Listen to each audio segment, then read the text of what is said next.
إن الحمد لله الذي بنعمته تتم الصالحات، الذي علم القرآن، خلق الإنسان وكرم وعلمه من البيان ما لم يعلم. فسبحان الذي لا يحصى امتنانه باللسان ولا بالقلم. نستغفره ونتوب إليه، ونشهد أن لا إله إلا الله وحده لا شريك له، ونشهد أن سيدنا وسندنا وحبيبنا وطبيبنا وطبيب أرواحنا محمدًا عبد الله ورسوله، أرسله بالحق بشيرا ونذيرا وداعيا إلى الله بإذنه وسراجا وقمرا منيرا. أما بعد، فقد قال الله تعالى في كلامه المجيد وفي فرقانه الحميد: أعوذ بالله من الشيطان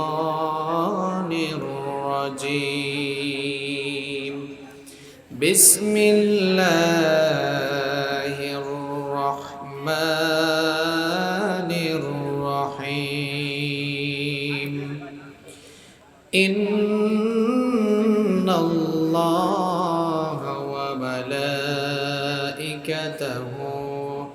يصلون على النبي يا أيها الذين آمنوا صلوا عليه وسلموا تسليما. اللهم صل على محمد وعلى آل محمد كما صليت على إبراهيم وعلى آل إبراهيم إنك حميد مجيد. اللهم بارك على محمد وعلى آل محمد كما باركت على إبراهيم وعلى آل إبراهيم إنك حميد مجيد. ربي زدني علما، ربي زدني علما. رب اشرح لي صدري ويسر لي أمري واحلل عقدة من لساني يفقه قولي. سبحانك لا علم لنا إلا ما علمتنا إنك أنت العليم الحكيم. صدق الله العظيم. আল কোরআনের পথ, এই পথই আসল পথ। আল কোরআনের পথ, এই পথই আসল পথ। অন্য পথে অন্য মতে নেই যে রহমত। আল কোরআনের পথ, এই পথই আসল পথ। আল কোরআনের আলোয় যার জীবন আলোকিত, সে চির বিপ্লবী নয় কখনো ভীত। আল কোরআনের আলোয় যার জীবন আলোকিত, সে চির বিপ্লবী নয় কখনো ভীত। তার বুকেতে শুধুই খোদার অথই মোহাব্বত, অথই মোহাব্বত। আল কোরআনের পথ, এই পথই আসল পথ। আল কোরআনের পথ, এই পথই আসল পথ। অন্য পথে অন্য মতে নেই যে রহমত। আল কোরআনের পথ, এই পথই আসল পথ। আল কোরআনের প্রেমে যে বারেক পড়ে যায়, দিন কায়েমের তরে সে শহীদ হতে চায়। আল কোরআনের প্রেমে যে বারেক পড়ে যায়, দিন কায়েমের তরে সে শহীদ হতে চায়। সে জিহাদের রাহে গড়ে নিজের ভবিষ্যৎ, নিজের ভবিষ্যৎ। আল কোরআনের পথ, এই পথই আসল পথ। আল কোরআনের পথ, এই পথই আসল পথ। অন্য পথে অন্য মতে নেই যে রহমত। আল কোরআনের পথ, এই পথই আসল পথ। পড়েন আলহামদুলিল্লাহ। তো এই কিতাবের নাম কি? এই কিতাব নাজিল করেছেন কে? এই কিতাবের ভেতরে কোনো ভুল বা সন্দেহ আছে? এই কিতাব এত দামি, এত মর্যাদা সম্পন্ন একটি কিতাব। এই কিতাবের কাছে যারাই আসবে তাদের মর্যাদা বাড়বে নাকি কমবে? আল্লাহু আকবার। এমন এক কিতাব, এর সংস্পর্শে যাই আসে তার মর্যাদা বেড়ে যায়। আল্লাহ তাআলার অসংখ্য ফেরেশতাকুল রয়েছে। অসংখ্য ফেরেশতাকুলের ভেতরে যেই ফেরেশতার মাধ্যমে এই কোরআন নাজিল হলো, সকল ফেরেশতাদের চাইতে ওই ফেরেশতার মর্যাদা কম না বেশি? নোয়াখালীর মুসলমানরা খুব ভালো করে শুনুন। আল্লাহর কিতাব কোরআনের সঙ্গে যা রিলেশন তৈরি হয়ে যায়, আল্লাহর কিতাব কোরআনের সংস্পর্শে যা এসে যায়, তার মর্যাদা বেড়ে যায়। যেই ফেরেশতার মাধ্যমে কোরআন নাজিল হলো, সকল ফেরেশতাদের চাইতে ওই ফেরেশতার দাম বেড়ে গেল। যেই ভাষায় কোরআন নাজিল হয়েছে, পৃথিবীর সকল ভাষাসমূহের চাইতে ওই ভাষার শ্রেষ্ঠত্ব কম না বেশি? আবার যার উপরে এই কিতাব নাজিল হয়েছে, দুনিয়ার সকল মানুষের চাইতে তার মর্যাদা আল্লাহর কাছে সবচাইতে কম নাকি সবচাইতে বেশি? এবার দেখুন, সারা বছরের মধ্যে 12টি মাস রয়েছে। যেই মাসে আল্লাহর কিতাব কোরআন নাজিল হলো, বছরের অন্যান্য মাসের চাইতে ওই মাসটির মর্যাদা আল্লাহর কাছে সবচাইতে কম নাকি বেশি? আবার দেখুন, যেই রাতে কোরআন নাজিল হয়েছে, সারা বছরের অন্যান্য সকল রাত সমূহের চাইতে ওই রাতটির শ্রেষ্ঠত্ব কম না বেশি? আল্লাহু আকবার। কি আজীব অবস্থা! আল্লাহর কিতাব কোরআনের সংস্পর্শে যা এসে যায় তার মর্যাদা বেড়ে যায়। এবার দেখুন, কাঠ দিয়ে সোফা বানানো হয়, কাঠ দিয়ে চেয়ার টেবিল ফার্নিচার বানানো হয়। সোফা, চেয়ার টেবিল ফার্নিচার কিংবা আসবাবপত্রের সাথে মানুষের পা লাগলে কেউ কখনো সালাম করে না, সম্মান কিংবা ভক্তি করে না। কিন্তু কাঠের ছোট্ট দুটি টুকরা দিয়ে যখন রেহাল বানানো হয়, আর সেই রেহালের উপরে যখন আল্লাহর কিতাব কোরআন রাখা হয়, তখন কাঠের ছোট্ট দুইটা টুকরার মর্যাদাও এত বেড়ে যায়। ওই ছোট্ট কাঠের দুইটা টুকরা অর্থাৎ রেহালের সঙ্গে মানুষের পা লাগলে মানুষেরা মুখের সামনে নিয়ে চুমু খায় কিংবা বুকের সামনে নিয়ে বুকের সঙ্গে জড়িয়ে ধরে। কারণ কাঠের সেই দুইটা টুকরার উপরে কার কিতাব রাখা হয়েছে? এই জন্য মর্যাদা বেড়েছে নাকি কমেছে? আবার দেখুন, আপনাদের প্রত্যেকের বাসা বাড়িতে আলনা রয়েছে, আলমারি রয়েছে। আলনা এবং আলমারিতে মানুষেরা কাপড় চোপড় রাখে ধোয়ার জন্য, যখন আলনা কিংবা আলমারি থেকে কাপড় টান দেয়, ভুল ক্রমে যদি কোনো কাপড় পায়ের তলায় পড়ে যায়, পায়ের তলায় পিষ্ট হওয়া, পায়ের তলায় পড়ে যাওয়া সেই কাপড় কেউ হাতে নিয়ে মুখের সামনে নিয়ে চুমু খায় না, বুকের সঙ্গে জড়িয়েও ধরে না, কিন্তু ছোট্ট কোনো কাপড়ের টুকরা দিয়ে যখন গিলাফ, জিলবাব বা বস্তুনি বানানো হয়, আর সেই কাপড়ের টুকরা যদি মানুষের হাত থেকে পড়ে যায়, মানুষেরা এত সম্মান এত ভক্তি করে সঙ্গে সঙ্গে কাপড়টিকে বুকের সঙ্গে জড়িয়ে ধরে অথবা মুখের সামনে নিয়ে চুমু খায়। কারণ কাপড়ের টুকরা ছোট হতে পারে, কিন্তু ছোট্ট এই কাপড়ের টুকরা দিয়ে কার কিতাব পেছানো হয়েছে? এই জন্য এই কাপড়ের টুকরার মর্যাদা আমাদের কাছে বেড়েছে না কমেছে? আমার ভাইরা, এইভাবে করে আল্লাহর কিতাব কোরআনের কাছে আসলেই মর্যাদা বাড়ে। আপনারা যারা আজকে মাহফিলে এসেছেন, আপনারাও যদি আল্লাহর কিতাব কোরআনকে ভালোবাসেন, কোরআনকে যদি হৃদয়ে ধারণ করেন, কোরআনকে যদি নিজেদের মধ্যে লালন করেন, আল্লাহর কিতাব কোরআনের আলোয় যদি নিজেদের জীবনটাকে আলোকিত করতে পারেন, আল্লাহর কিতাব কোরআনের রঙে যদি নিজের জীবনটাকে রাঙাতে পারেন, তাহলে এই কোরআনের কারণে আপনার মর্যাদাও আল্লাহর কাছে বেড়ে যাবে। কারণ এটি এমন কিতাব, এর কাছে যেই আসে মর্যাদা, কথা কন না কেন, বাড়ে না কমে? ওমর ইবনুল খাত্তাব রাদিয়াল্লাহু আনহু ইসলাম কবুল করার আগ পর্যন্ত, কোরআনুল কারীমের সংস্পর্শে আসার আগ পর্যন্ত আল্লাহ তাআলার কাছে তার বিশেষ কোনো মর্যাদা ছিল? কথা বলেন, ছিল? ছিল না। কিন্তু যখন ইসলাম কবুল করে কোরআনুল কারীমের সংস্পর্শে চলে আসলেন, আল্লাহ তাআলার কাছে তার মর্যাদা বেড়ে গেল। জান্নাতের সার্টিফিকেট আল্লাহ তাআলা তাকে দুনিয়া থাকতেই দিয়ে দিয়েছিলেন। সুবহানাল্লাহ। শুধু আল্লাহর কাছে বাড়ে নাই, আমার নবীর কাছে তার মর্যাদা এত বেড়েছিল। আমার নবী বললেন, লা নাবিয়্যা ওয়ালা রাসূলা মিন বা'দি, আমার উপরে কোনো নবী রাসূল আসবেন না।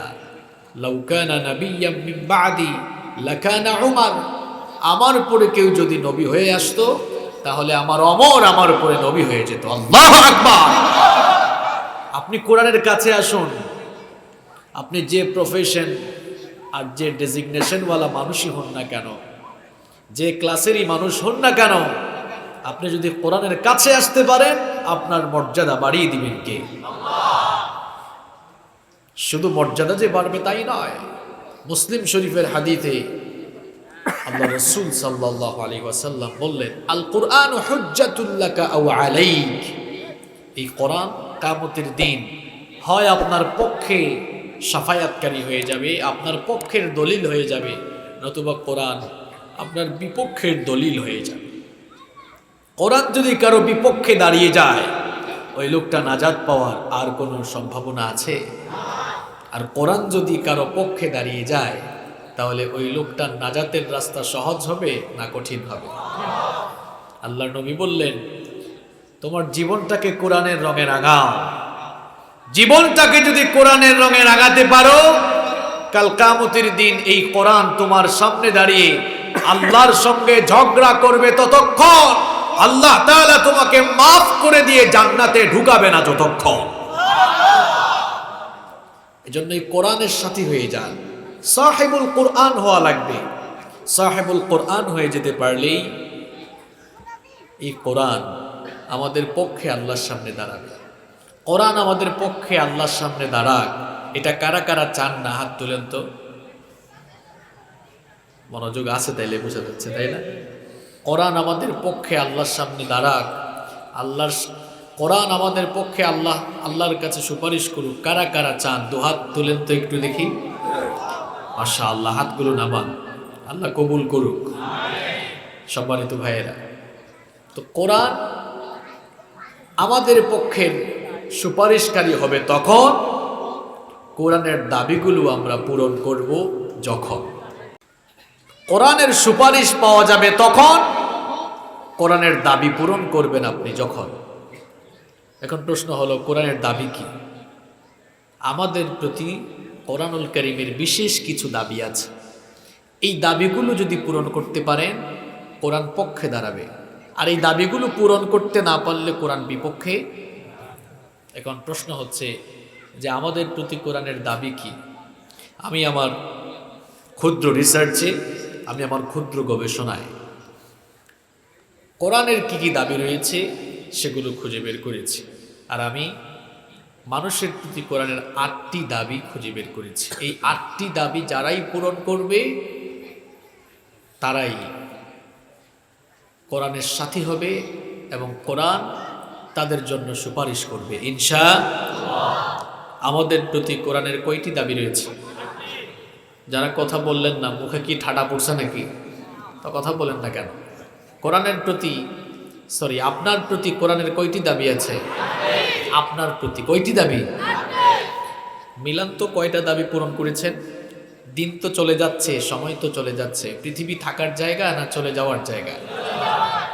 বুদ্ধিমান মানুষ আপনারা, খুব সুন্দর জবাব দিয়েছেন। চলে যাওয়ার, চলে তো যাচ্ছেনি, যাওয়ার সময় চলে এসেছে। দেখুন তো কোরআন যে 8টি দাবি পেশ করেছে, কয়টা দাবি পূরণ করেছেন?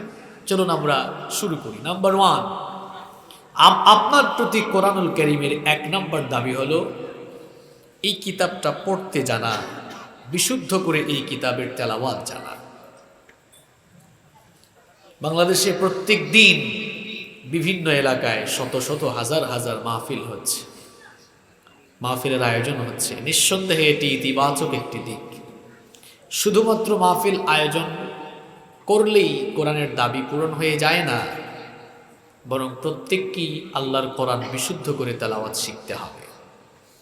কারণ আল্লাহ তাআলা সূরাতুল মুজাম্মিলের ভেতরে বলেছেন, ওয়ারাত্তিলিল কুরআনা তারতিলা, ধীরে ধীরে সুন্দর করে তাজবীদের সাথে, তাহসিনের সাথে আল্লাহর কিতাব পাঠ করো। যদি আপনি হক অনুযায়ী, কোরআনের হক অনুযায়ী কোরআন তেলাওয়াত না করেন, তাহলে কোরআন তেলাওয়াত করলে তো আমরা জানি সওয়াব হয়, কিন্তু অশুদ্ধ তেলাওয়াত করলে সওয়াবের পরিবর্তে আপনি কি পাবেন? লানত পাবেন। রুব্বা কারিউল কুরআন ওয়াল কুরআনু ইয়ালআনুহু, কোরআনের এমন বহু পাঠক আছে, এরা কোরআন যখন তেলাওয়াত করে সওয়াবের পরিবর্তে যতক্ষণ তেলাওয়াত করে ততক্ষণ শুধু কোরআন তাকে লানত দেয়। কথা বুঝতে পেরেছেন? এরা কারা? যারা কোরআনের মতো কোরআন পড়ে না, নিজের মতো কোরআন পড়ে। তারা কারা বলবো? সূরাতুল ফাতিহা আপনি তাজবিদের মতো করে, তাজবিদের দাবি অনুযায়ী কোরআন পড়েন।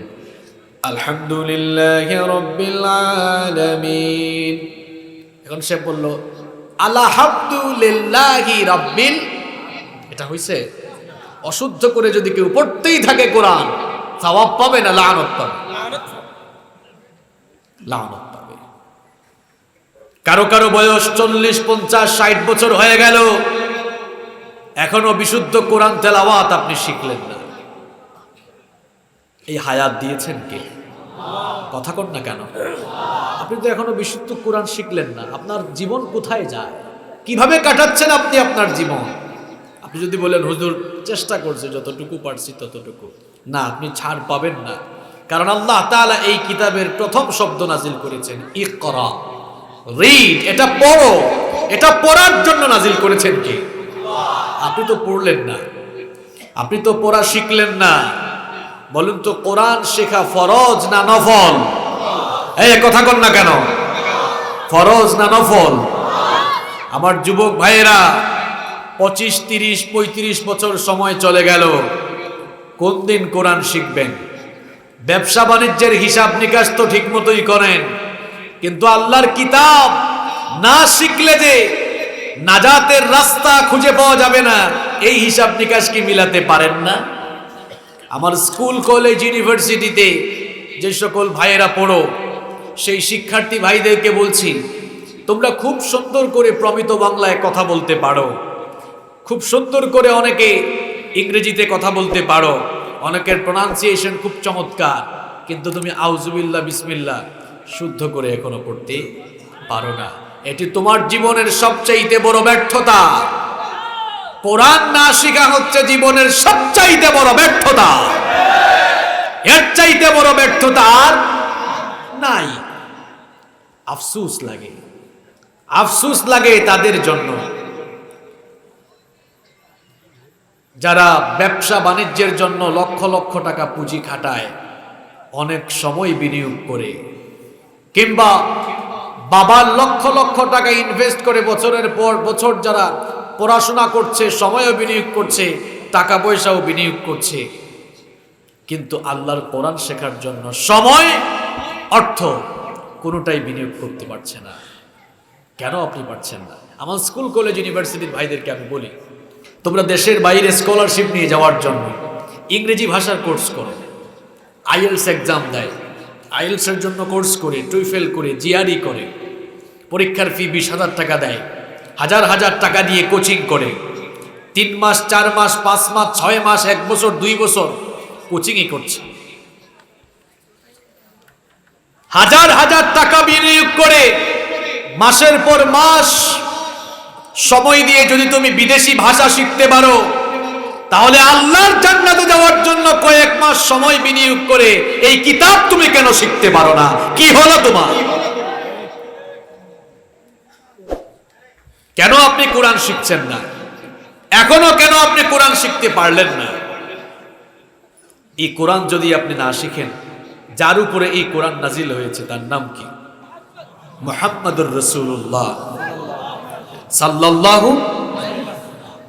আপনি যে কোরআনটা শিখলেন না, যার উপরে এই কোরআন নাজিল হয়েছে, আপনি কোরআন না শিখে দুনিয়া থেকে গেলে ওই নবী কিয়ামতের দিন আপনার বিরুদ্ধে দাঁড়িয়ে যাবে। নবী যদি কারো বিরুদ্ধে দাঁড়িয়ে যান, ওই লোকটা বাঁচার কোনো উপায় আছে? হ্যাঁ, কথা বলেন না কেন? কিয়ামতের কঠিন দিনে পৃথিবীর সমগ্র মানব মণ্ডলী যখন হাসরের মাঠে একত্রিত হবে, দুনিয়ার জীবনে কোরআন থেকে যারা মুখ ফিরিয়ে নিয়েছে, যারা তাদের জীবন থেকে কোরআনকে মাইনাস করেছে, যারা কোরআন থেকে মুখ ফিরিয়ে নিয়েছে, সেই সকল লোকদের বিরুদ্ধে নবীজি দাঁড়িয়ে যাবেন। কোরআনুল কারীমের 25 নম্বর সূরা সূরাতুল ফুরকানের 30 নম্বর আয়াতে রব্বুল আলামিন বলছেন, وقال الرسول يا رب إن قومي اتخذوا هذا القرآن مهجورا। আল্লাহ তাআলা বলছেন, সেদিন রাসূল কিছু লোকদের বিরুদ্ধে দাঁড়িয়ে গিয়ে আল্লাহর কাছে বলবেন, ইয়া রাব্বি, হে আমার রব, ইন্না কওমি ইত্তাখাযু হাযাল কুরআন মাহজুরা, আমার কওমের এই লোকগুলো কোরআনকে পরিত্যাগ করেছিল, কোরআন থেকে মুখ ফিরিয়ে নিয়েছিল, কোরআন পড়ে নাই, বুঝে নাই, মানে নাই, এই জন্য আমিও আজ হাসরের ময়দানে তাদের থেকে আমার মুখ ফিরিয়ে নিলাম। আল্লাহর নবী যদি কারো থেকে মুখ ফিরিয়ে নেন, কে বাঁচাবে সেদিন আপনাকে? কে আপনার জন্য সুপারিশ করবে? কে আপনার পক্ষে আর দাঁড়াবে? নাজাত পাওয়ার কোনো উপায় থাকবে? এ ভাই, বিবেকের দরজা খুলে যান। কেন আপনি কোরআন শিখতে পারলেন না? আপনি কি আপনার পরিণতির কথা একবারও ভাবেন না? শুধু কি নবীজি মুখ ফিরাবেন? যিনি কোরআন নাজিল করেছেন তিনি কে? এই দিকের লোকদের কি হয়েছে? যিনি কোরআন নাজিল করেছেন তিনি কে? তিনিও মুখ ফিরিয়ে নেবেন। আল্লাহু আকবার। শুধু যে নবীজি মুখ ফিরাবেন তা নয়, তিনিও মুখ ফিরিয়ে নেবেন। বানায় বলতেছি, কোরআনুল কারীমের 20 নম্বর সূরা সূরাতুত তাহা এর 124 নম্বর আয়াত থেকে রব্বুল আলামিন বলছেন, ওয়ামান আ'রাদা আন যিকরি ফাইন্না লাহু মাঈশাতান দানকা ওয়া নাহশুরুহু ইয়াওমাল কিয়ামাতি আ'মা। আল্লাহ তাআলা বলছেন, যারা আমার জিকির অর্থাৎ আমার কোরআন থেকে মুখ ফিরিয়ে নেবে, কোরআন যারা শিখবে না, কোরআন যারা পড়বে না, বুঝবে না, মানবে না, এই আয়াতে কারিমায় রব্বুল আলামিন বলছেন, দুনিয়া আর আখিরাতে আমি তাদের জন্য 3টি শাস্তি রেখেছি। জোরে কোন কয়টা? আল্লাহ তাআলা বলছেন, ফাইন্না লাহু মাঈশাতান দানকা, আমি তার জীবনটাকে সংকীর্ণ করে দিব। মুফাসসিরিন কিরাম এই মাঈশাতান দানকা এর ব্যাখ্যায় 2টি অর্থ দিয়েছেন। জীবনটাকে কিভাবে সংকীর্ণ করা হবে এর একটি অর্থ তারা দিয়েছেন, ওই লোকগুলোর জীবন থেকে রব্বুল আলামিন সুখ শান্তি কেড়ে নেবেন। বলেন তো, সুখ শান্তি দেওয়ার মালিক কে? আল্লাহ। সুখ শান্তি টাকা দিয়ে কেনা যায়? আরে ভাই, এমন বহু মানুষ আছে, টাকাওয়ালা, পয়সাওয়ালা, গাড়ি বাড়ি, ইন্ডাস্ট্রি, হাজার হাজার একর সম্পদ, রাতের বেলা ঘুমাতে পারে না। কয় হুজুর ঘুম আসে না, মনে শান্তি নাই। কি আছে এরকম? এই সোনাইমুড়ি এলাকায় এক লোক রিক্সা চালায়, সারাদিন রিক্সা চালিয়ে 200-400 টাকা ইনকাম করে রাতের বেলা আলু ভর্তা ডাল ভাত খেয়ে নাকে তেল দিয়ে নাক ডাকায় ঘুমায়। আছে টাকা দিয়ে? কারো টাকা আছে ঘুমাতে পারে না, কারো টাকা নাই কিন্তু ঘুমাতে পারে। শুধু টাকা থাকলেই ঘুম আসে না। ঘুম, সুখ, শান্তি দেওয়ার মালিক কে? কোরআনের কথাগুলো কত বাস্তব দেখেন। যাদের জীবনে টাকা পয়সা থাকার পরেও দেখবেন সুখ শান্তি নাই, বুঝবেন ওই লোকটার জীবনে কোরআন নাই। আল্লাহ তাআলা তার জীবন থেকে সুখ শান্তি কেড়ে নিয়েছেন। বহু মানুষ আছে দেখতে চেহারা তেল তেলে মনে হয়, নাদুস নুদুস চেহারা। আপনারা বাহির থেকে দেখলে মনে করেন আরে লোকটা মনে হয় খুব আরামে আছে, ভেতরে যে সে কোন গজবে আছে এটা তো আপনি জানেন না। তার বউয়ের সাথে তার সমস্যা, তার বউর সাথে সমস্যা, তার ছেলে মেয়ের সাথে সমস্যা। দেখেন গিয়ে তার পরিবারে হয়তো ছেলে মেয়ে আনুষ্কা আর দিহানের মতো হয়ে গেছে। টাকা আছে, পয়সা আছে, কিন্তু মনে কোনো সুখ শান্তি দেওয়ার মালিক কে? রব্বুল আলামিন বলছেন, আমার কিতাব থেকে যারা মুখ ফিরিয়ে নিবে ফাইন্না লাহু মাঈশাতান দানকা, জীবনটাকে আমি সংকীর্ণ করে ফেলবো। এর ব্যাখ্যায় মুফাসসিরিনে কেরাম দুটি অর্থ দিলেন। এক নম্বরে বললেন তার জীবনটাকে রব্বুল আলামিন তার জীবন থেকে সুখ শান্তি কেড়ে নেবে, অথবা তার জীবন থেকে রিস্কের মাত্রা কিছুটা কমিয়ে দেওয়া হবে। আর 2 নাম্বার অর্থ দিয়েছেন তার কবরের জীবনটাকে সংকীর্ণ করে ফেলা হবে। অর্থাৎ লোকটা কবরে যাওয়ার পর কবরের মাটিগুলো একত্রিত হয়ে যাবে, কবরের 2 পাশের মাটি তাকে এমন ভাবে চাপ দিবে, এক পাশের পাঁজরে গিয়ে অন্য পাশের পাঁজরের সাথে এভাবে ঢুকে যাবে। এই রকম করে তার উপরে শাস্তি চলতে থাকবে। আর 3 নাম্বার শাস্তি হলো ওয়ানাহশুরুহু ইয়াউমাল কিয়ামাতি আ'মা। আল্লাহ তাআলা বলছেন এই লোকগুলোকে আমি হাসরের মাঠে অন্ধ অবস্থায় উঠাবো। কি অবস্থায়? কথা বলেন, কি অবস্থায়? এই লোকগুলো তখন আল্লাহ তাআলার কাছে ফরিয়াদ করে বলবে, ক্বালা রাব্বি লিমা হাশারতানি আ'মা ওয়া ক্বাদ কুনতু বাসীরা। তারা বলবে, হে আমার রব, দুনিয়ায় তো আমি চোখে দেখতাম, দুনিয়ায় তো আমি চক্ষুষ্মান ছিলাম, তাহলে আজ হাসরের ময়দানে তুমি আমাকে অন্ধ অবস্থায় উঠিয়েছো কেন? আল্লাহ তাআলা তখন বলবেন, قال كذلك أتتك آياتنا فنسيتها وكذلك اليوم تنسى। الله أكبر। আল্লাহ তাআলা একটি কথাও কোরআনুল কারীমে গোপন রাখলেন না, সব বলে দিলেন, সিক্রেট কোনো বিষয় নেই। ওই লোকগুলো যখন আল্লাহকে বলবে, আল্লাহ অন্ধ করে হাসরের ময়দানে উঠিয়েছো কেন? হ্যাঁ, এদিকে তাকান, কি দামি দামি কথা চলে যাচ্ছে, এদিকে কি বুঝতেছেন অবস্থা? হাসরের মাঠে কি চলে? এই লোকটা দুনিয়ায় চোখে দেখতো, আল্লাহ তাআলা তাকে অন্ধ করে উঠাবেন, আর সে বলবে আল্লাহ অন্ধ করেছো কেন? আল্লাহ জবাব দিচ্ছেন এবার, কাযালিকা আতাতকা আয়াতুনা ফানাসিতাহা। আল্লাহ তাআলা বলবেন, তোর ঘরে তো কোরআন ছিল, তোর কাছে আমার আয়াত গিয়েছিল, কোরআন গিয়েছিল, চক্ষু ছিল, কিন্তু তোর চক্ষু দিয়ে আল্লাহর কিতাব খুলে দেখিস নাই, পড়িস নাই, বুঝার চেষ্টা করিস নাই। আমার কিতাবকে দুনিয়ায় তুই যেভাবে ভুলে গিয়েছিলে, ওয়া কাযালিকাল ইয়াউমা তুনসা, তোর মতো গোলামকে আমি আল্লাহ আজ ভুলে গেলাম। আল্লাহু আকবার, কত বড় কথা!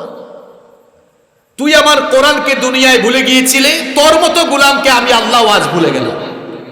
কি আর বাঁচতে পারবে? আর বাঁচতে পারবে? কি করছেন আপনার জীবনে? এত বছর হয়ে গেল, এখনো কেন কোরআন শিখলেন?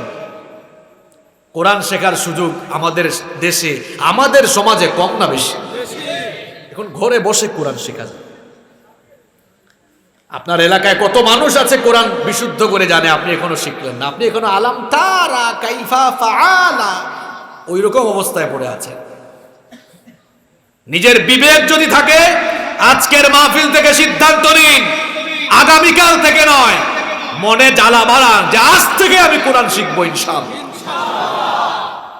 এটা আপনার প্রতি কোরআনের প্রথম দাবি না শেষ দাবি? কথা বলেন না কেন? প্রথম দাবি তো অনেকে পূরণ করতে পারি নাই। আল্লাহর শাস্তি,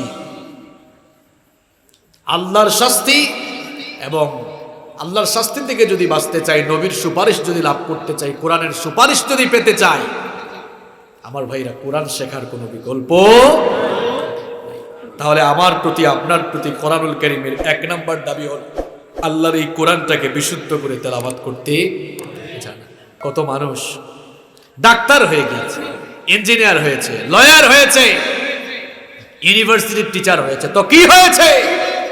আল্লাহর কোরআন শিখতে না পারা হচ্ছে জীবনের সবচাইতে বড় ব্যর্থতা। এর চাইতে বড় ব্যর্থতা আর নাই। আল্লাহর কোরআন আপনি আগে শিখুন, কারণ এটি হচ্ছে পৃথিবীর সবচাইতে শ্রেষ্ঠ কিতাব। কোনো সন্দেহ আছে? কোনো সন্দেহ আছে? পৃথিবীতে একটা বই বলেন তো, যে বইয়ের মধ্যে সব ঢুকানো আছে, কোরআন ছাড়া আছে? আল্লাহ তাআলা বলছেন, আমি বলছি না, মা ফাররাতনা ফিল কিতাবি মিন শাই। মানুষের জীবনে জানার মতো, বুঝার মতো দরকারি এমন কোনো বিষয় নাই যা এই কোরআনের ভেতরে নাই। আল্লাহু আকবার। কোরআন ছাড়া কোন বই আছে? আপনি কি জানতে চান? কোরআনকে জিজ্ঞেস করুন, কি জানতে চান, কি জানা দরকার? সব জবাব এখানে কে দিয়েছেন? কে দিয়েছেন? এত বড় দামি কিতাব আপনি এখনো শিখলেন না, অথচ কোরআন শিখতে হবে, এটি হচ্ছে আপনার কাছে কোরআনের প্রথম। আমার যুবক ভাইয়েরা, আমার তরুণ ভাইয়েরা, বিশেষ করে আমার যুবক ভাইদেরকে বলছি, তরুণ ভাইদেরকে বলছি, স্কুল কলেজ ইউনিভার্সিটিতে যারা পড়ো তোমাদেরকে বলছি, আল্লাহর কোরআনটা শিখো। যারা এখনো শিখে নাই, লজ্জার কোনো কারণ নাই। আমরা সময় দিলে 2-3 মাসে কোরআনটা শুদ্ধ করে শিখতে পারবো ইনশাআল্লাহ। কোরআন শিখবেন তো সবাই? শিখবেন তো? আগামীকাল থেকে না, আজ থেকে শুরু করব। আগামীকাল বলে কোনো শব্দ আপনার ডিকশনারিতে যেন না থাকে। আগামীকাল বললে শয়তান ঢুকবে। বলবেন এখন থেকে। কখন থেকে? আচ্ছা, আমাদের প্রতি কোরআনের কয়টি দাবি আছে? 8টা পয়েন্ট, কিন্তু মুখস্থ করে এরপরে যাওয়া লাগবে। একটা পয়েন্ট ছুটে গেলে খবর আছে। রাগ করছেন? মাঝে মাঝে একটু করা হওয়া লাগে, তাই না? এটা তো ক্লাসরুম। এটা কি? এটা ক্লাস। তাফসীরের মাহফিল, আমজনতার ক্লাস করার জায়গা। এখান থেকে কিছু নলেজ আমরা শিখব ইনশাআল্লাহ। তাহলে আমাদের প্রতি কোরআনের 1 নম্বর দাবিটা সবাই বলেন তো কি? বিশুদ্ধ করে কোরআন শেখা, তাই না? নাম্বার 2। আসুন এবার 2 নম্বর দাবিটি কি সেটা আমরা জানি। আপনি যখন কোরআন বিশুদ্ধ করে শিখে ফেললেন, এবার কোরআনুল কারীম আপনার প্রতি 2 নম্বর দাবি পেশ করছে, এই কিতাবটা আপনি বেশি বেশি করে তিলাওয়াত করুন। সুবহানাল্লাহ। এই কিতাব যত বেশি পড়বেন, যত তিলাওয়াত করবেন, লাভ না লস? এত লাভ রয়েছে। আল্লাহর নবী বলেছেন, মান ক্বারাআ হারফাম মিন কিতাবিল্লাহ ফালাহু বিহি হাসানা ওয়াল হাসানাতু বিআশরি আমসালিহা। আল্লাহর নবী বলেছেন, যে ব্যক্তি এই কোরআন তেলাওয়াত শুরু করবে, কোরআন তেলাওয়াত যখন সে করবে, প্রত্যেকটি অক্ষরের বদৌলতে রব্বুল আলামিন তার আমলনামায় 10 করে নেকি দান করতে থাকে। আলিফ লাম মিম এটি শব্দ নাকি একটি অক্ষর? নো, এটি একটি শব্দ। এই আলিফ লাম মিম, আলিফ একটা অক্ষর, লাম একটা অক্ষর, মিম একটা অক্ষর। আপনি যখন মুখ দিয়ে পড়েন আলিফ লাম মিম, 3 দশে 30টা নেকি আল্লাহ আমলনামায় দান করে দেন। আলহামদুলিল্লাহি রাব্বিল আলামিন পর্যন্ত যাচ্ছে না, শুধু আলহামদু 5টি অক্ষর, 5 দশে 50 নেকি। সুবহানাল্লাহ। কিয়ামতের দিন আমলনামায় টাকা পয়সা, আমলের পাল্লায়, মিজানের পাল্লায় টাকা পয়সা রাখা হবে? কথা কন না কেন? সম্পদ রাখা হবে? রাজনীতির চেয়ার রাখা হবে? কি রাখা হবে? আমল। কি রাখা হবে? আমলটা ভারী করতে হলে, আমলের পাল্লা ভারী করতে হলে দুনিয়ায় বেশি বেশি আমল করার দরকার আছে না নাই? কোরআনটা বেশি বেশি পড়ুন। ঢাকায় যাচ্ছেন, বাসে বসে আছেন, কি করবেন আপনি? মোবাইল ফোনে, প্রত্যেকের ফোনে যেন কোরআনের অ্যাপস থাকে। আছে তো? কার কার ফোনে আছে দেখি হাত তুলেন তো। মাশাআল্লাহ, হাতগুলো নামান। যেখানেই যাচ্ছেন কোরআন পড়ুন, কারণ যত বেশি কোরআন পড়বেন মনের জ্বালা দূর করে দিবেন কে? আল্লাহ। টেনশন লাগছে, দুশ্চিন্তা, ভালো লাগছে না, মন খারাপ, ওযু করে কোরআন পড়তে বসে যান, মন ভালো করে দিবেন কে? কোরআন পড়লেই মানুষের ঈমান বাড়ে। এই জন্য রব্বুল আলামিন বলেছেন, ইন্নামাল মুমিনুনা আল্লাযীনা ইযা যুকিরাল্লাহু ওয়াজিলাত قلوبهم وإذا تليت عليهم آياته زادتهم إيمانا وعلى ربهم يتوكلون কোরআনুল কারীমের ৮ নম্বর সূরা সূরাতুল আনফালের ২ নম্বর আয়াতে রব্বুল আলামিন বললেন, নিশ্চয়ই মুমিন তো তারা যাদের সামনে আল্লাহর নাম উচ্চারিত হলে আল্লাহর ভয়ে তাদের দিল কেঁপে ওঠে, আর যখনই আল্লাহর আয়াতগুলো তাদের সামনে পড়া হয় তখন তাদের ঈমান আরো বেড়ে যায়। ঈমানটা কি হয়? তাহলে বেশি বেশি কোরআন পড়বেন তো। স্কুল কলেজ ইউনিভার্সিটির ভাইরা সকালবেলা ফজরের নামাজ পড়ে কোরআন তেলাওয়াত দিয়ে দিন শুরু করবা, পারবা তো ইনশাআল্লাহ? আমার বাবারা, ভাইয়েরা, মায়েরা, বোনেরা সবাই ফজরের নামাজ পড়ে কোরআন তেলাওয়াত করে আমাদের কাজ যদি শুরু করি, গোটা দিনের কাজের ভেতরে বরকত দিবেন কে? ঘরে তো বরকত নাই, টেলিভিশন লাগিয়ে রেখেছে। টেলিভিশন তো খারাপ না, খারাপ অনুষ্ঠান দেখা খারাপ। এরপরে সারাদিন ঘর থেকে শুধু গান বাজনার সাউন্ড, কোরআনের সাউন্ড নাই। আরেক লোক লাগাইছে ঘরের উপরে তাবিজ। বললাম কি ও মুরব্বী, তাবিজ লাগাইছেন কেন? কয় হুজুর ঘরে যেন বরকত থাকে, জিন ভূত যেন বের হয়। আপনার ঘরে সারাদিন ঝাঁকানাকা চলে, এই ঘরে বরকত আসবে? জিন ভূত পালাবে? আল্লাহর নবী বলেছেন, লা তাজআলু বুয়ুতাকুম মাকাবির, ঘরগুলোকে কবর বানিয়ে ফেলো না, ঘরের মধ্যে বেশি বেশি কোরআন তেলাওয়াত করো। যেই ঘরে কোরআনের তেলাওয়াত যত বেশি, ওই ঘরে আল্লাহর রহমত আর বরকত নাজিল হওয়ার পরিমাণ কম না বেশি? আল্লাহর নবী বলেছেন, বেশি বেশি করে ঘরে কোরআন তেলাওয়াত করো। বিশেষ করে যেই ঘরের মধ্যে সূরাতুল বাকারা তেলাওয়াত হয়, শয়তান জিন ভূত ওই ঘর থেকে বের হয়ে পালাতে থাকে। বেশি বেশি ঘরে কোরআন তেলাওয়াত করা, ঘরটাকে বরকত দিয়ে ভরে দিবেন কে? আপনার প্রতি কোরআনের ২ নম্বর দাবি কি? বেশি বেশি কোরআন।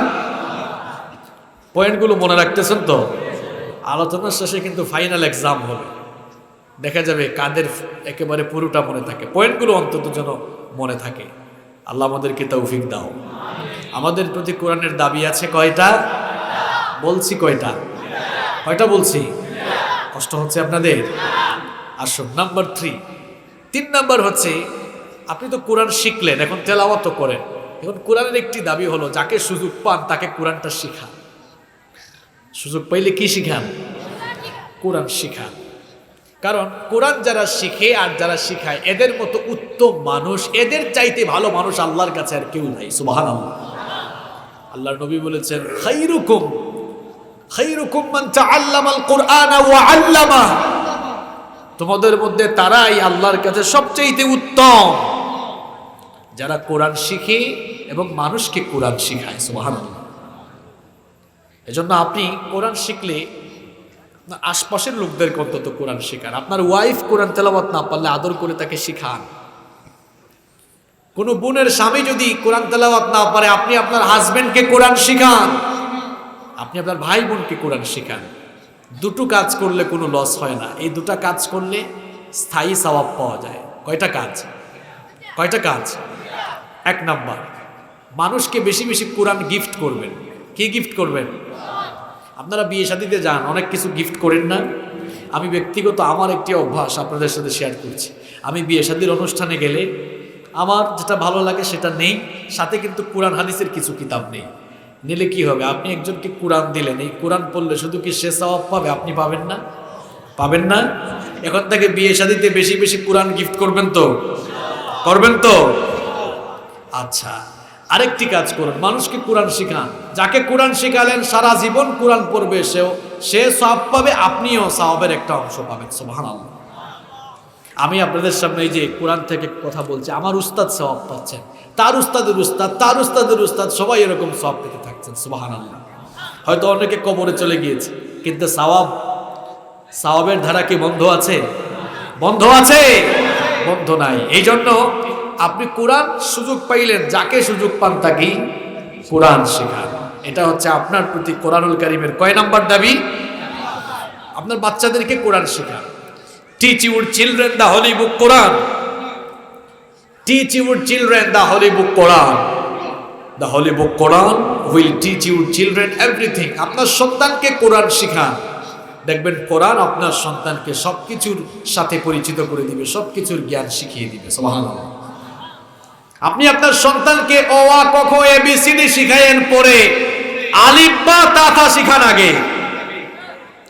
যদি সন্তানগুলোকে আলিফ বা তা থা না শিখান, সন্তানগুলো সুসন্তান হবে না, এমন কুসন্তান হবে দিহান আনুষ্কা আর ঐশীর মতো হওয়ার সম্ভাবনা আছে।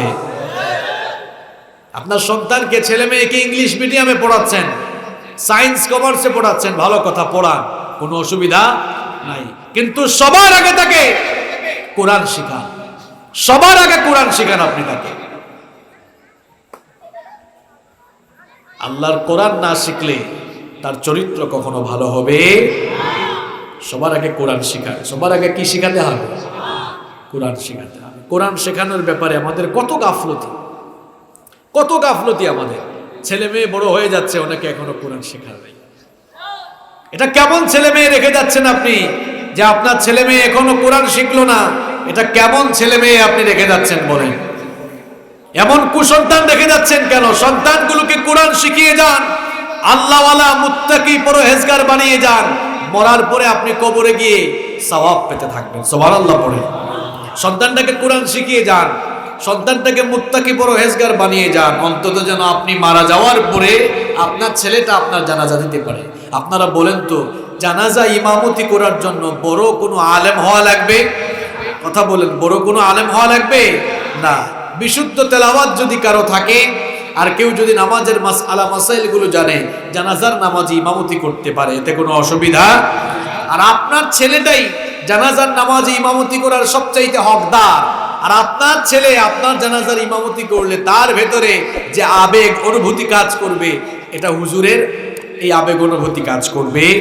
কি বলেন, করবে? যেমন দেখুন, আমি আমার বাবার জানাজা করেছি, আমি তখন আলিমে পড়তাম, অনেক ছোট ছিলাম।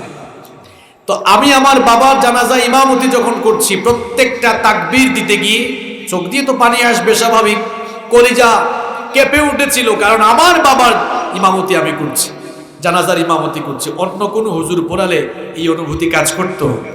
এই জন্য আমার বাবারা, সন্তানদেরকে আপনারা কোরআন শিখান, সবার আগে কোরআন শিখান। সন্তানগুলোকে মুত্তাকি পরহেজগার এবং চরিত্রবান বানানোর জন্য কোরআন শেখানোর কোনো বিকল্প, সবার আগে সন্তানগুলোকে কোরআন শেখান। তো কোরআন শেখানো আপনার অন্তত পক্ষে পরিবারের যারা আছে এদেরকে আপনি কোরআন শেখাবেন, এটা আপনার উপরে কোরআনের একটি হক। নাম্বার 4, 4 নাম্বার হচ্ছে যথাসাধ্য আপনি কোরআন মুখস্থ করার চেষ্টা করবেন। যতটুকু পারেন, যতটুকু সম্ভব হয় ততটুকু আপনি কোরআন শিখেন।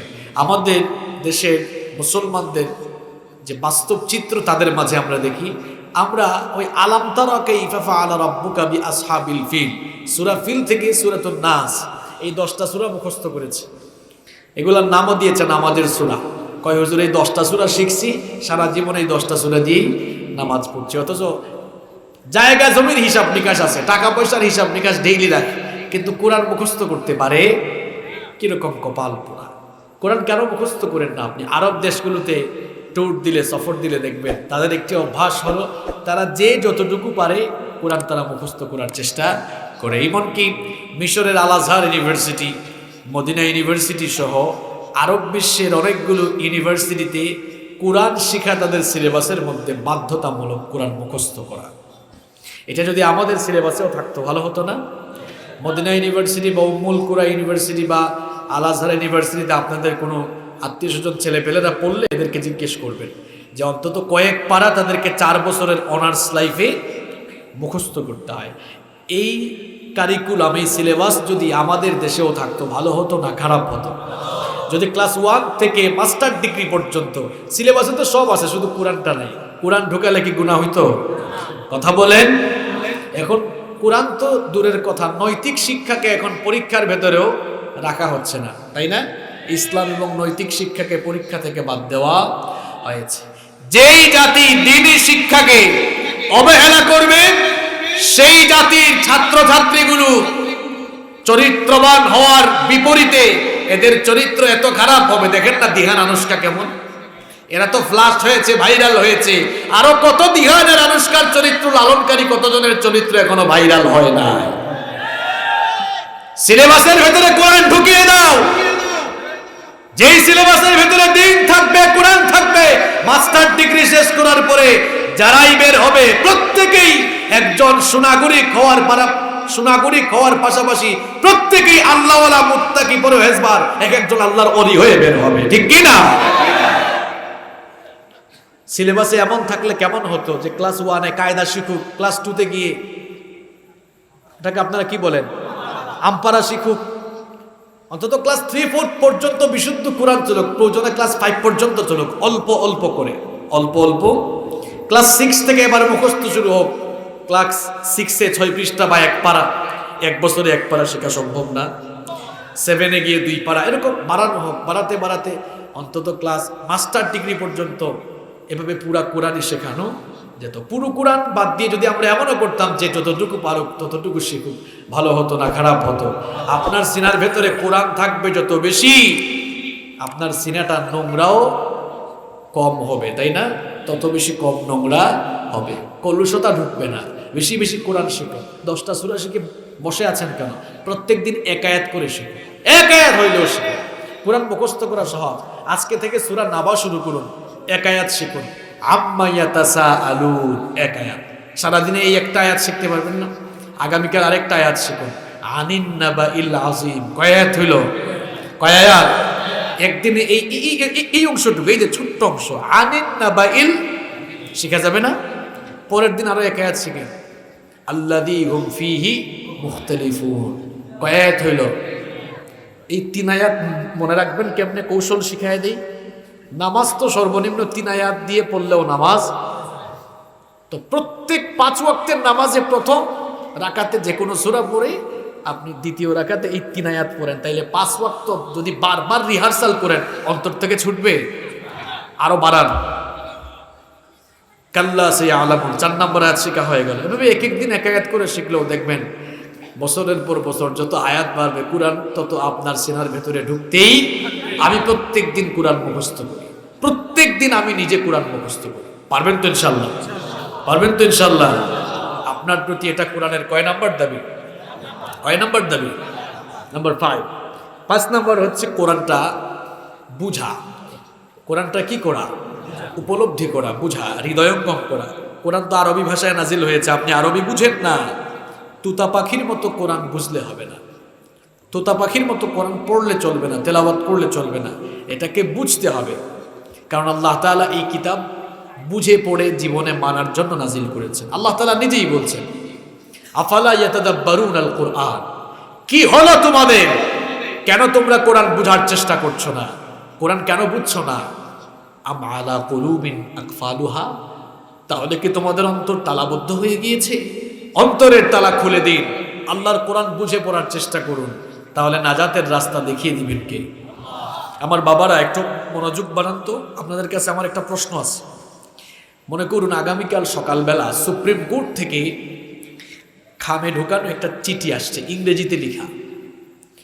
আপনি ইংরেজি পারেন না, সুপ্রিম কোর্ট থেকে আসা চিঠি পাওয়ার পর মনে আর শান্তি আছে? ইংরেজি পারে না, পাশের বাড়িকে গিয়ে ভাতিজাকে ডেকে, ভাতিজা তুমি তো ইংরেজি বুঝো, দেখো তো সুপ্রিম কোর্ট থেকে কি পাঠাইছে। সকালে এটা আমার হাতে আসার পর এখনো নাস্তাও করে নেই, টেনশনের চোটে, না জানি কি পাঠাইছে, কোনো মামলা টামলা হয়ে গেল কিনা। টেনশনের চোটে নাস্তা করাও বন্ধ হয়। ভাতিজা পড়লো, পড়ে শোনাইলো। আমার ব্যবসায়িক ভাইদেরকে বলি, মনে করুন আপনি বড় ব্যবসায়ী, বিদেশের কোনো দেশ থেকে আপনার নামে চিঠি এসেছে, ওই দেশীয় ভাষায় বুঝেন না, বুঝার জন্য আপনি অন্য কারো কাছে নিশ্চয়ই যাবেন। যারা পড়াশোনা করছো, মনে করো চীন দেশের যে কোনো ইউনিভার্সিটি থেকে তোমার জন্য একটা অফার লেটার আসছে, কারণ ওয়াং ওয়াং চোয়াং ভাষায় লেখা তো কিছু বুঝো না, যে বুঝে তার কাছে নিয়ে যাও, এটাই বাস্তবতা। আমার বাবারা সুপ্রিম কোর্টের নোটিশ বোঝার জন্য আরেকজনের কাছে দৌড়াতে পারেন। ব্যবসায়ী ভাইয়েরা, ছাত্র ভাইয়েরা, ব্যবসায়িক চিঠি কিংবা বিদেশের ভিনদেশি কোনো ভাষায় আসা অফার লেটার বুঝার জন্য আরেকজনের কাছে দৌড়াতে পারো। আর আল্লাহ তাআলা এই কিতাব নাজিল করেছেন বুঝার জন্য। এটা বুঝার জন্য কয়দিন কার কাছে কতবার দৌড়াইছে? কতবার দৌড়াইছেন আপনি?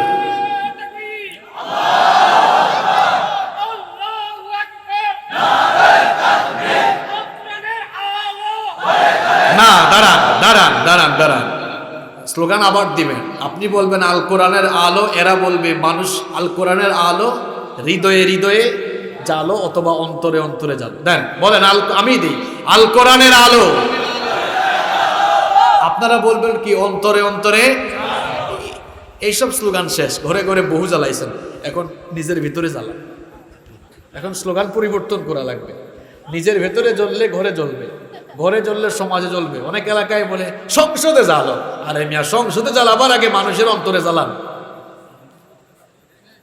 আপনাকে তো ক্রমান্বয়ে আগাতে হবে, ক্রমান্বয়ে বুঝেন তো আপনারা, ক্রমান্বয়ে না আগালে তো বিপদ। সংসদে জ্বালাবেন কেমনে? আল্লাহর নবী আগে মক্কায় মানুষগুলো ঠিক করছেন। মানুষ ঠিক করলে পরিবার ঠিক হবে, পরিবার ঠিক করলে সমাজ ঠিক, সমাজ ঠিক করলে দেশও। আপনি সংসদে জ্বালাতে চান, আমরাও সংসদে জ্বালাতে চাই কি চাই না? সংসদে নিয়ে যায় কে? এই মানুষগুলোই তো নিয়ে যায়। আল্লাহ নিয়ে যান, কিন্তু মাধ্যমগুলো কারা? এদেরকে তো আগে কোরআন বুঝাইতে হবে। এজন্য স্লোগান এখন থেকে হবে আল কোরআনের আলো, অন্তরে অন্তরে জালো। ঠিক একটা স্লোগান দেন তো, আল কোরআনের আলো, আল কোরআনের আলো, আল হাদিসের আলো। যেটা ভালো লাগে বলবেন, হৃদয়ে হৃদয়ে জালো অথবা অন্তরে অন্তরে। এটা কি সোনাইমুড়িতে আজকে থেকে এই স্লোগান শুরু হবে তো? আমি শুরু করে দিয়ে দিলাম, পারবেন তো ইনশাল্লাহ? আপনাদের এলাকায় না, আমি এবছর যত জায়গায় গিয়েছি এটা বলে এসেছি, বলছি এখন থেকে স্লোগান চেঞ্জ, আল কোরআনের আলো অথবা কোরআন হাদিসের আলো, হৃদয়ে হৃদয়ে নিজের ভিতরে জ্বালান। বুঝছেন তো আমার কথাটা? একটা নোটিশ বোঝার জন্য আরেকজনের কাছে দৌড়ায়। এই কোরআন তো আল্লাহ আপনার জীবন পরিবর্তনের জন্য, নাজাত পাওয়ার জন্য, জান্নাত পাওয়ার জন্য এই কোরআন দিয়েছেন। এটা বোঝার জন্য কার কাছে কয়বার গেলেন আপনি তো জান না। এমনকি মাহফিলও আসতে পারে না, আছে না নাই? আল্লাহ তাআলা আমাদেরকে হেদায়েত দান করুন। তাহলে কোরআন বুঝতে হবে, আমাদের প্রতি এটা কোরআনের কয় নাম্বার দাবি? নাম্বার 6। 6 নাম্বার হলো কোরআন অনুযায়ী আমল করতে হবে। কি করতে হবে? দেখছেন আমি কিভাবে সিরিয়ালি বলে যাচ্ছি। 6 নম্বর কি বললাম? আমল করতে হবে। কোরআন বলছে মিথ্যা বলো না, সত্য কথা বলো। বলার সময় আপনি কি বলছেন? মিথ্যা বলছেন।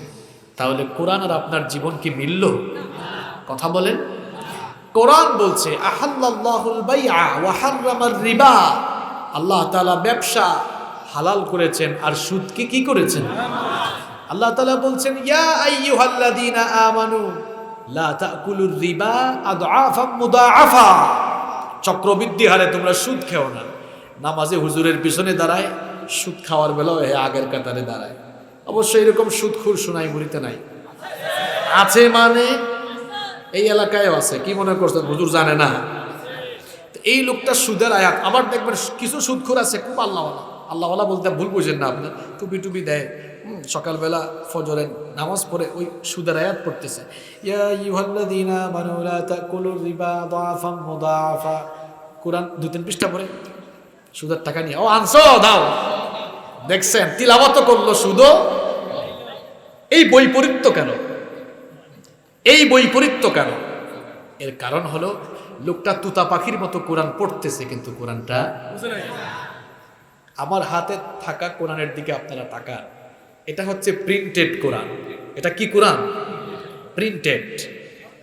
আপনাকে হওয়া লাগবে প্র্যাকটিক্যাল কোরআন। আপনাকে হওয়া লাগবে কি? আল্লাহর নবী ছিলেন প্র্যাকটিক্যাল কোরআন। আমাদের মা উম্মুল মুমিনিন আয়েশা রাদিয়াল্লাহু আনহার কাছে সাহাবীদের কেউ কেউ এসে জিজ্ঞেস করলেন, কাইফা কানা খুলুকুন নবী সাল্লাল্লাহু আলাইহি ওয়াসাল্লাম। আম্মা জান, আমাদের নবীর চরিত্র কেমন ছিল? আম্মা জান আয়েশা রাদিয়াল্লাহু আনহা বলেন, কেন তোমরা কোরআন পড়ো না? তোমরা কোরআন পড়ো না? এই কোরআনই তো তার চরিত্র। কোরআন তোমাদের ঘরে আছে, আর কোরআনের বাস্তব নমুনা ছিলেন আমার নবী। সুবহানাল্লাহ। তাহলে আমাকে আপনাকে কোরআনের বাস্তব নমুনা হওয়া লাগবে। এটা ছাপা ছাপা কোরআন, আপনাকে হওয়া লাগবে বাস্তব কোরআন। কি হওয়া লাগবে? বাস্তব কোরআন। অর্থাৎ কোরআন যা যা বলেছে আপনার ভেতরে তা থাকা, এটা কোরআনের দাবি। এই কাজ করতে পারলে কি হবে? আল্লাহ নবী বলছেন, মান ক্বালা বিহি সাদাকা, যারা কোরআন দিয়ে কথা বলে তারা সত্য বলে, এদের কথার ভেতরে কোনো মিথ্যা। ওয়া মান আমিলা বিহি উজিরা, আর কোরআন দিয়ে যারা আমল করে এদেরকে পুরস্কৃত করেন কে? আল্লাহ। তাহলে কোরআন অনুযায়ী আমল করলে আপনাকে পুরস্কার দিবেন কে? পুরস্কার মানে কি? আপনাদের এলাকায় বিভিন্ন প্রতিযোগিতা হওয়ার পরে অতিথিরা যে পুরস্কার দেয় ওই পুরস্কার?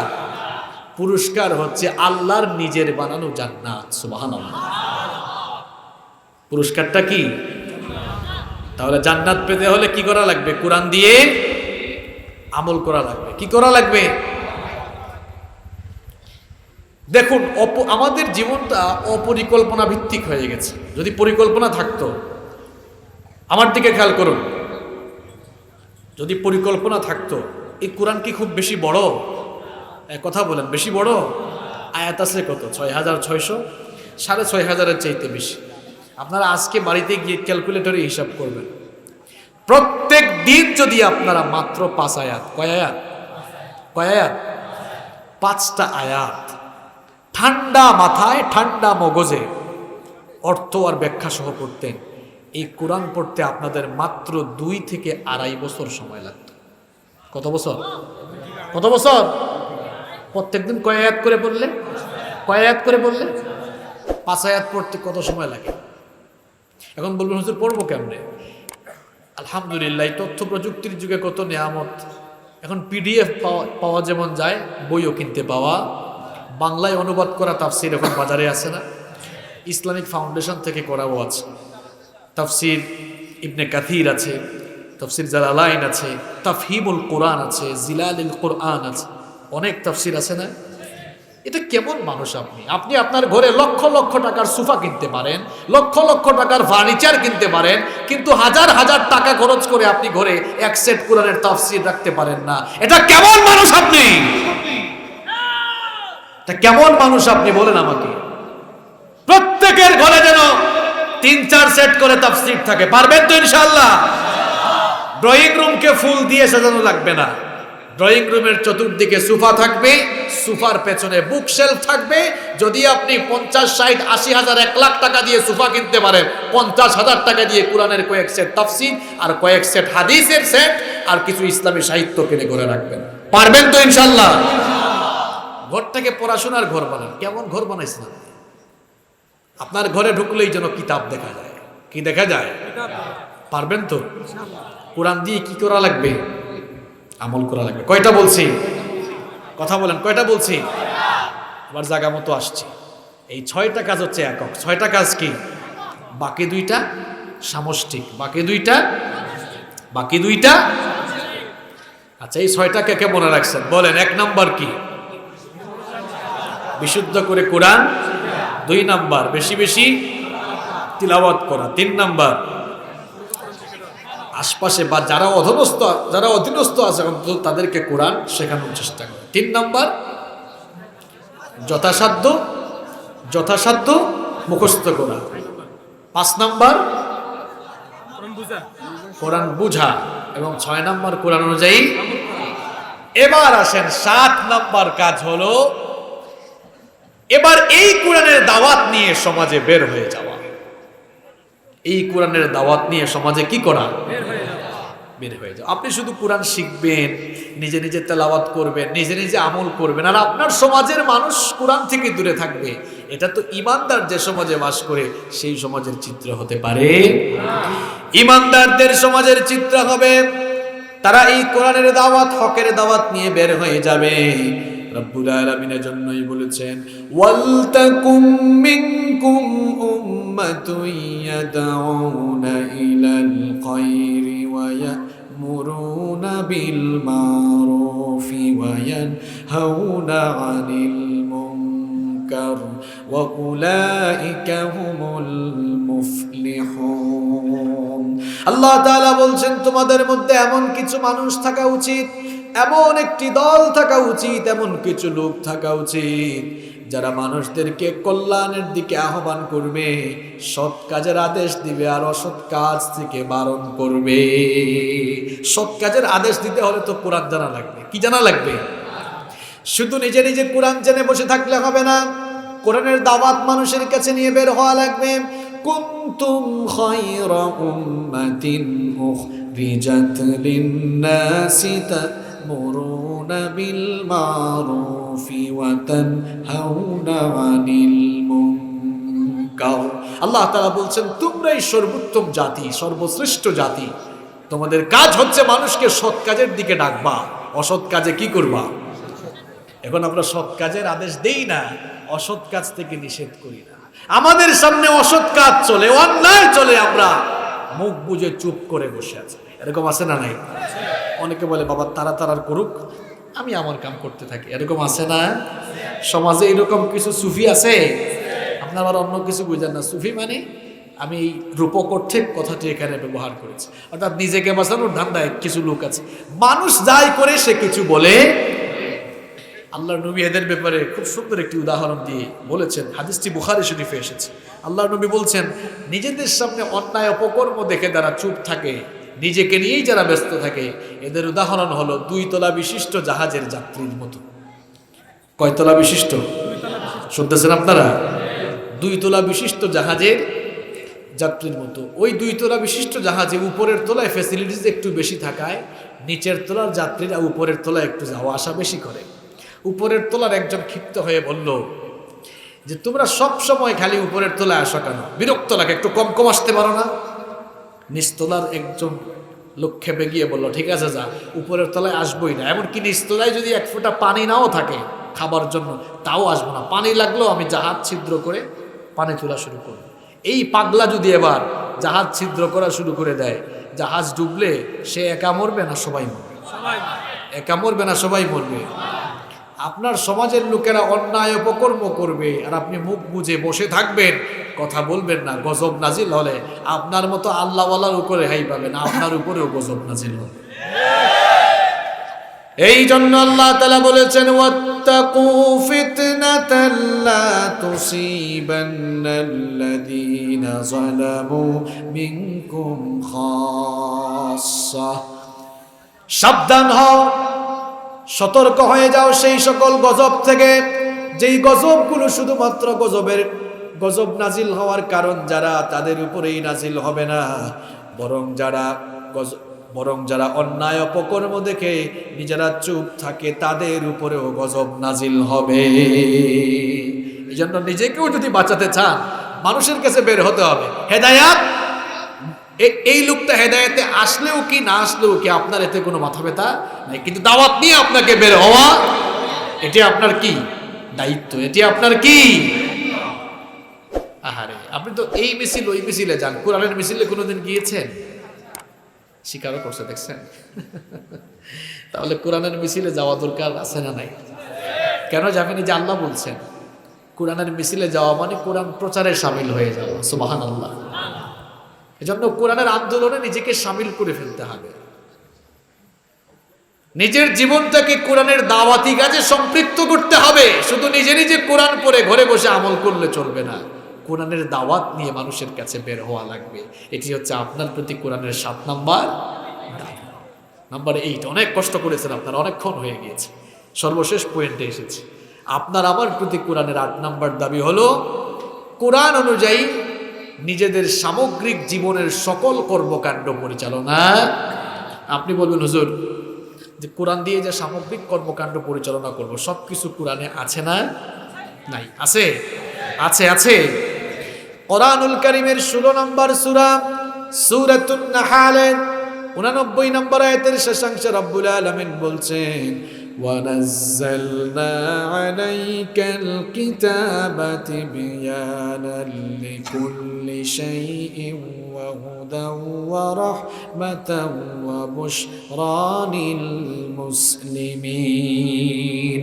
আল্লাহ তাআলা বলছেন, এমন একটি কিতাব তোমাদের জন্য নাজিল করেছি, তিবয়ানান লিকুল্লি শাই, তোমাদের জন্য যা যা দরকার। আচ্ছা বলেন তো, আমাদের জন্য যা যা দরকার সব ভালো জানেন কে? কারণ আমাদেরকে সৃষ্টি করেছেন, দুনিয়ায় পাঠিয়েছেন কে?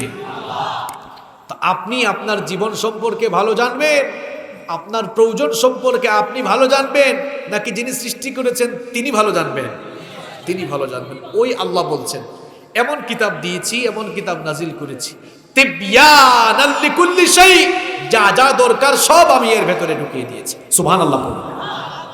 আপনি এটা দিয়ে নিজের জীবন পরিচালনা করার সব পাবেন, এটা দিয়ে পরিবার পরিচালনার সব পাবেন, সমাজ পরিচালনা, রাষ্ট্র পরিচালনার সকল মেথড, সকল সিস্টেম, সকল নীতিমালা এই কোরআনের ভেতরে পাবেন। আল্লাহু আকবার।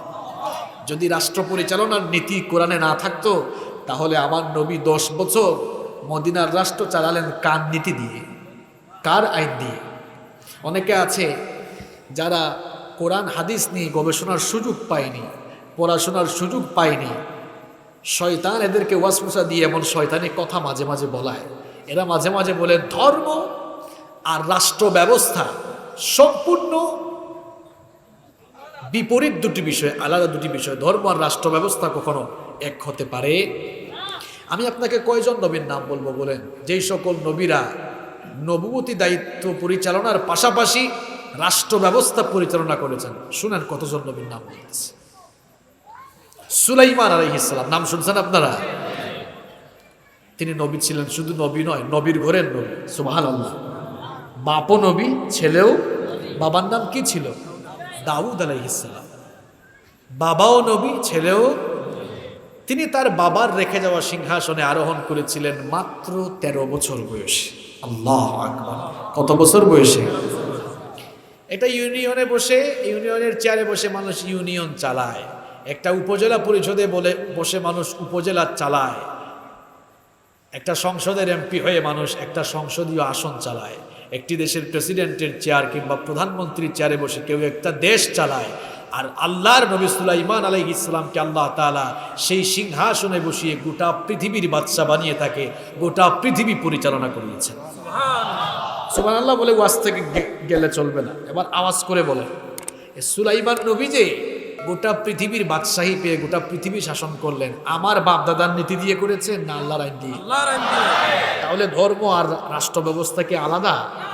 হ্যাঁ, কথা বল না কেন? জায়গা মতো তুলছি, এখন না বললে কি হবে? গলাবাজি করে লাভ নাই, একদম যুক্তি দিয়ে বলতেছি। পারলে যুক্তি খণ্ডান তো, আপনি খণ্ডান আমার যুক্তিগুলো। ইউসুফ নবীর নাম শুনেছেন আপনারা? আমরা তো ওই যে গত 2 দিন আগে সিলেটের বিয়ানীবাজারে মাহফিলের বিষয় দিছে, হুজুর সমাজ বিনির্মাণে কি করা দরকার আমাদেরকে বলে।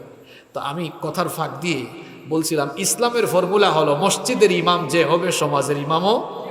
আর আপনারা আমাকে এমন জায়গায় ওয়াজে বসাইছেন, মসজিদের ইমাম একজন বানাইয়া সমাজের ইমাম চুরবাটপারকে বানাইয়া আর হুজুরকে ওয়াজের বিষয় দিয়েছেন সমাজ বিনির্মাণে কি করা দরকার। দেখছেন অবস্থা? ইউসুফ আলাইহিস সালাম, তাকে আল্লাহ নবী বানিয়েছেন, আবার মিশরের ক্ষমতার মসনদে বসিয়েছেন। সুবহানাল্লাহ। মিশরের রাষ্ট্র পরিচালনা করলেন আমার আপনার বাপদাদার নীতি দিয়ে না আল্লাহর আইন দিয়ে? আমি এত নবীর উদাহরণ দিয়ে কি করব? আমি আমার নবী রাহমাতাল লিল আলামিনের কথা বলছি। তিনি মদিনায় 10টি বছর মদিনার রাষ্ট্র পরিচালনা করেছেন, রাষ্ট্রপ্রধানের চেয়ারে থেকে নবীওয়ালা কাজ করেছেন। মসজিদে নববীর ইমাম যেমন ছিলেন, তেমনি মদিনা রাষ্ট্র পরিচালনার ইমামও তিনি ছিলেন। এটা হচ্ছে আল্লাহ এবং রাসূলুল্লাহর ইসলাম।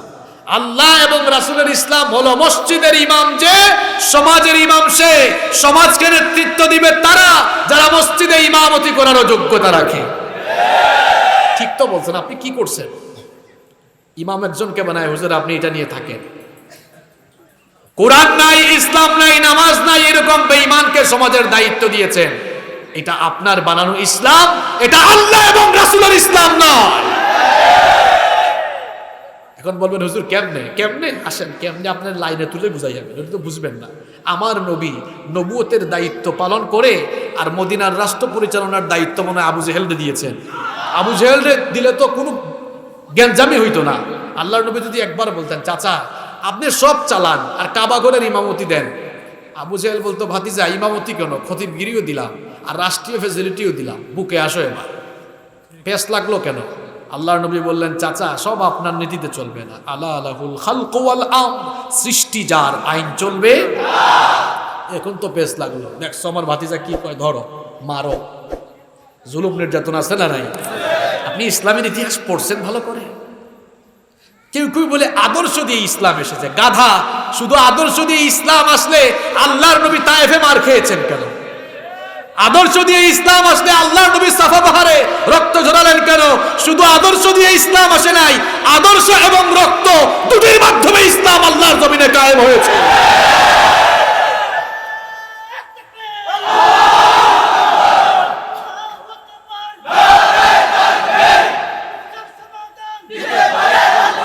শুধু আদর্শ দিয়ে ইসলাম আসলে আল্লাহর নবীর দান দান মুবারক শহীদ হলো কেন?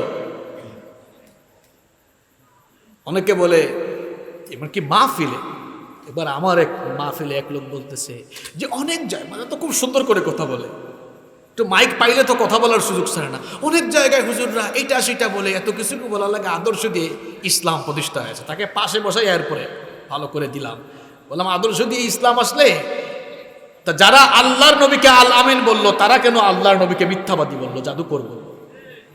জবাব দেন আপনি। যখনই তাদের আদর্শের বিপরীত মতবাদ চলে এসেছে তখনই তাদের কলিজায় জ্বালা পোড়া শুরু হয়েছিল। আল্লাহর নবী চলে গেলেন, আবু বকর আসলেন খেলাফতের দায়িত্বে, মসজিদের ইমামতি নিয়ে, আর রাষ্ট্র পরিচালনার দায়িত্ব আরেকজনকে দিছে। হ্যাঁ, কথা বল না কেন? ওমর রাদিয়াল্লাহু আনহু অর্ধ পৃথিবী শাসন করে গেলেন, অর্ধ পৃথিবী শাসন করছেন, আর ইমামতি মনে আরেকজনকে দিছে। চারো খলিফা ইমামতিও করেছে, রাষ্ট্র পরিচালনাও। হ্যাঁ মুসলমানের ভালো করে শুনেন, এটাই হচ্ছে আল্লাহ আর রাসূলের ইসলাম।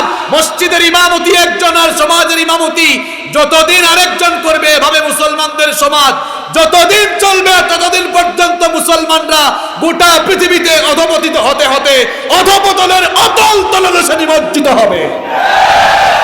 আর যেদিন থেকে মুসলমানরা মসজিদ আর সমাজ পরিচালনার দায়িত্ব এক লোককে দিবে, খেলাফতের ভেতরে আসবে, সেদিন থেকে পৃথিবীতে ইসলামের এক নতুন দ্বার উন্মোচিত হবে ইনশাআল্লাহ। পরিবর্তনের সিদ্ধান্ত আপনাদেরকে নিতে হবে, সিদ্ধান্ত আপনাদেরকে নিতে হবে। আমরা কোরআন দিয়ে আমাদের জীবন থেকে নিয়ে সবকিছু পরিচালনা করব। আদেশটা কার? আদেশটা কার?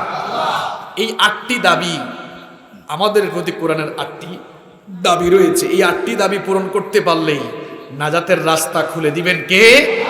জান্নাত দিবেন কে?